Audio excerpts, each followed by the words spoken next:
എല്ലാവർക്കും നമസ്കാരം. ഇന്ന് ഞാൻ വീട്ടിലുണ്ടാക്കിയ മീനില്ലാത്ത മീൻ കറി റെസിപ്പിയാണ് എല്ലാവരുമായിട്ട് ഷെയർ ചെയ്യുന്നത്. നമ്മൾ വഴുതനങ്ങ യൂസ് ചെയ്ത് ഒരു മീൻ കറി മോഡൽ ഉണ്ടാക്കിയ ഒരു കറി റെസിപ്പിയാണ്. അപ്പോൾ നമുക്ക് സ്റ്റാർട്ട് ചെയ്യാം. ഞാനിതിന് 2 വഴുതനങ്ങയാണ് എടുത്തത്.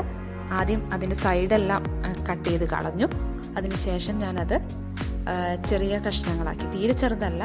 നമുക്ക് മീൻ കറി എന്ന് പറയുമ്പോൾ മീൻ കഷ്ണം ഉണ്ടാകുന്ന ആ ഒരു രീതിയിൽ ഞാൻ കട്ട് ചെയ്തെടുക്കുവാണ്. നമുക്ക് വേണമെന്നുണ്ടെങ്കിൽ 2-3 വഴുതനങ്ങ ചേർക്കാം.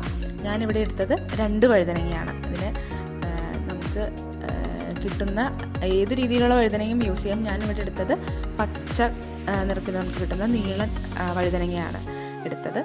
അത് ഞാൻ ചെറിയ കഷ്ണങ്ങളായിട്ട് കട്ട് ചെയ്യുവാണ്.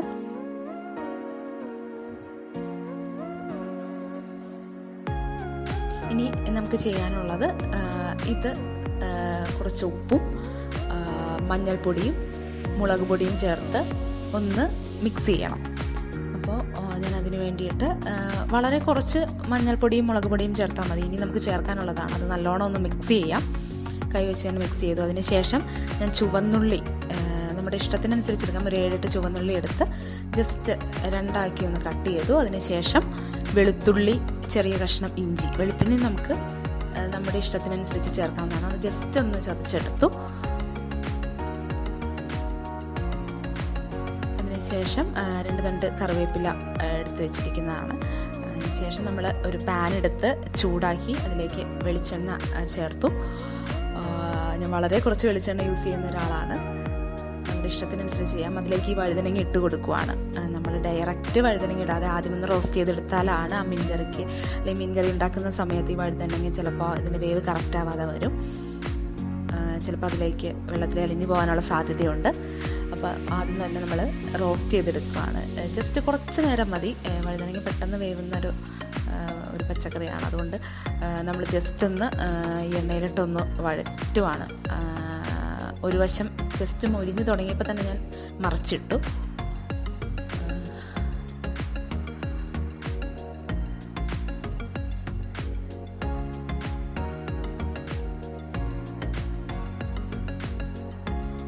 വഴുതനങ്ങ നമുക്കറിയാം വളരെ വേഗം തന്നെ അത് റോസ്റ്റായിട്ട് വരും. ഒത്തിരി ടൈമൊന്നുമില്ല.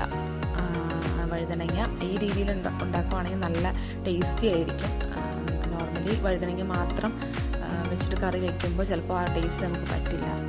ഏതായാലും അതിന് ശേഷം ഞാൻ കുറച്ച് തേങ്ങ അരച്ചെടുക്കാൻ പോവുകയാണ്. ഈ തേങ്ങ അരയ്ക്കുന്നതിലേക്ക് ഞാൻ ഒരു 2 ചുവന്നുള്ളിയും കൂടെ ആഡ് ചെയ്യുന്നുണ്ട്. ഈ ചുവന്നുള്ളിയും കൂടെ ആഡ് ചെയ്തിട്ട് ഞാൻ കുറച്ച് വെള്ളം ഒഴിച്ചിട്ട് അത് അരയ്ക്കുവാണ്. തേങ്ങ അരച്ച് കഴിഞ്ഞു. ഇനി നമ്മൾ ഒരു ചട്ടി എടുത്ത് അതിൽ വെളിച്ചെണ്ണ ഒഴിക്കുവാണ്. എങ്ങനെയാണോ നമ്മൾ മീൻ കറി ഉണ്ടാക്കുന്ന അതേ രീതിയിൽ തന്നെ അതിലേക്ക് കുറച്ച് കടുക് ഇട്ടു. കടുക് പൊട്ടിക്കഴിഞ്ഞപ്പോൾ ഉലുവ ചേർത്തു. അതിനുശേഷം നമ്മൾ ബാക്കിയുള്ള ഇൻഗ്രീഡിയൻസ് ചേർക്കുവാണ്. നമ്മൾ വെളുത്തുള്ളിയും ഇഞ്ചിയും കൂടെ ചതച്ച് വെച്ചത് അതിലേക്ക് ചേർത്തു. ഒന്ന് ഇളക്കി അതിൻ്റെ ഒരു പച്ച മണം എല്ലാം മാറുന്നത് വരെ ഒന്ന് ഇളക്കി കൊടുക്കുവാണ്. അതിലേക്ക് ഞാൻ 2 തണ്ട് കറിവേപ്പില ആഡ് ചെയ്തു. ശരിക്കും ഒന്ന് ഇളക്കി കൊടുത്തു.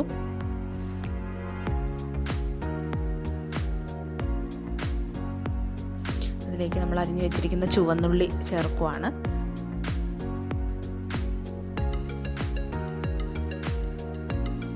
വളരെ ടേസ്റ്റി ആയിട്ടുള്ളൊരു കറിയായിരുന്നു. വഴുതനങ്ങ നമ്മൾ സാധാരണ രീതിയിൽ കറി ഉണ്ടാക്കുന്നതിനേക്കാളും ഒക്കെ വളരെ വളരെ ടേസ്റ്റി ആയിട്ടുള്ളൊരു കറിയാണിത്. എല്ലാവർക്കും ട്രൈ ചെയ്ത് നോക്കാവുന്നതാണ്. ഉള്ളിയെല്ലാം ഒന്ന് റെഡിയായി വന്നു. ഏതായാലും നമുക്കതിലേക്ക് മഞ്ഞൾപ്പൊടി ചേർക്കാം. മഞ്ഞൾപ്പൊടി ചേർത്തൊന്ന് യോജിപ്പിച്ചതിന് ശേഷം നമുക്കതിലേക്ക് മുളക് പൊടി ചേർക്കാം. അളവെല്ലാവരും ശ്രദ്ധിക്കണം. ആദ്യം നമ്മുടെ വഴുതനങ്ങയിൽ ഓൾറെഡി ഇതെല്ലാം ചേർത്തതാണ്. അതുകൊണ്ട് നമ്മൾ രണ്ടാമത് ചേർക്കുമ്പോൾ അതിനനുസരിച്ച് മാത്രം ചേർത്താൽ മതിയാവും. അടുത്ത് ചേർക്കുന്നത് മല്ലിപ്പൊടിയാണ്. നമ്മൾ ഏറ്റവും കൂടുതൽ ഇതിൽ ചേർക്കേണ്ടത് മല്ലിപ്പൊടി തന്നെയാണ്. മുളക് പൊടിയേക്കാളും കൂടുതൽ മല്ലിപ്പൊടി ചേർക്കണം. നന്നായിട്ട് മിക്സ് ചെയ്യുക. അതിലേക്ക് ഞാൻ കുറച്ചുകൂടി ഉപ്പ് ഇടുകയാണ്. നമ്മൾ ഓൾറെഡി വഴുതനങ്ങയിൽ ഉപ്പ് പുരട്ടി വെച്ചിട്ടുണ്ടെങ്കിൽ നമ്മളിതിലേക്ക് സെപ്പറേറ്റ് ഉപ്പ് ചേർക്കണം.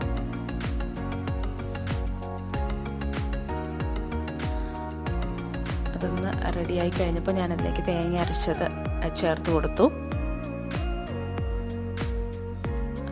തേങ്ങ അരച്ചത് ചേർത്തതിന് ശേഷം ഇതൊന്ന് ഇളക്കി കുറച്ച് നേരം നമ്മളൊന്ന് വെയിറ്റ് ചെയ്യണം. നല്ല തിള വരണ്ട, എങ്കിലും നമ്മൾ കുറച്ച് നേരം ഒന്ന് വെയിറ്റ് ചെയ്യണം.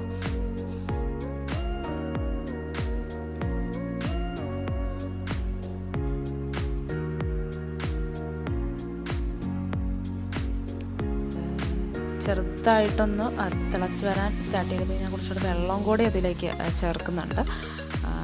അതൊന്ന് തിളച്ച് വരാറാവുമ്പോഴത്തേക്കുമാണ് നമ്മൾ ഇനി പുളി ചേർക്കാൻ പോകുന്നത്. കുടംപുളിയാണ് യൂസ് ചെയ്യുന്നത്. ഓക്കെ, ചെറുതായിട്ട് തിളച്ച് വന്നപ്പോൾ ഞാൻ അതിലേക്ക് നല്ലോണം കഴുകിയെടുത്ത പുളി ഡയറക്റ്റാണ് ചേർക്കുന്നത്. ഓരോരുത്തരുടെ ഇഷ്ടത്തിനനുസരിച്ച് ചേർക്കാവുന്നതാണ്. ചൂടുവെള്ളത്തിലിട്ട് വെച്ച് ഈ കുടംപുളി ചൂടുവെള്ളത്തിലിട്ടതിന് ശേഷം ആ വെള്ളം ചേർക്കേണ്ടവർക്ക് അങ്ങനെയാകാം.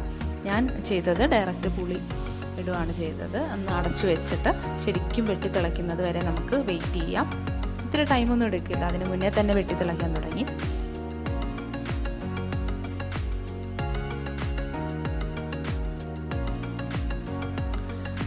ഇനി ലാസ്റ്റ് നമുക്ക് റോസ്റ്റ് ചെയ്ത് വെച്ചിരിക്കുന്ന വഴുതനങ്ങ കൂടി ആഡ് ചെയ്ത് കൊടുക്കാം. ഓക്കെ, നമുക്ക് നമ്മുടെ എല്ലാം റെഡിയായി കഴിഞ്ഞു. ഇനി നമുക്ക് വഴുതനങ്ങ ഇട്ടതിന് ശേഷം നമ്മൾ ഒത്തിരി ഒന്ന് ഇളക്കി കൊടുക്കരുത്. ജസ്റ്റ് അതൊന്ന് വെള്ളത്തിൽ മുങ്ങി കിടക്കാൻ പാകത്തിനൊന്ന് ചെയ്ത് കൊടുത്താൽ മാത്രം മതി. ഓക്കെ, നല്ലവണ്ണം തിളച്ചു, നമ്മുടെ കറി റെഡിയായി കഴിഞ്ഞു. അപ്പോൾ എല്ലാവർക്കും ട്രൈ ചെയ്യാവുന്നൊരു റെസിപ്പിയാണ്. മീൻ ഇല്ലാതെ തന്നെ മീൻ കറിയാണ്. അപ്പോൾ എല്ലാവരും ട്രൈ ചെയ്ത് നോക്കുക. ഇതുവരെ സബ്സ്ക്രൈബ് ചെയ്യാത്തവർ നമ്മുടെ ചാനൽ സബ്സ്ക്രൈബ് ചെയ്യുക. എല്ലാവർക്കും നന്ദി. വീണ്ടും കാണാം.